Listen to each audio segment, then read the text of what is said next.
सांग माने शनिदेव दशारू मुक्ति पाइबे किपरि वीडियोटी को शेष पर्यंत देखंतु। सांग माने उपायटी केवल शनिवार एवं मंगलवार करिपारिबे।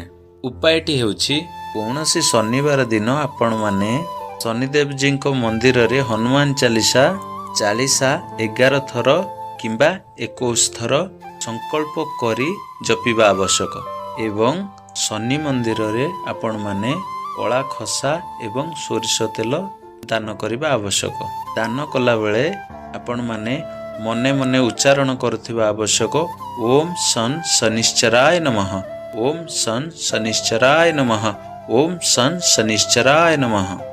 एही उपायटी करिवा द्वारा शनिदेव जी आपण माननको उपरे जेउ कोप दृष्टि पकाई थिबे से कृपा दृष्टि रे परिणत हो जिवो।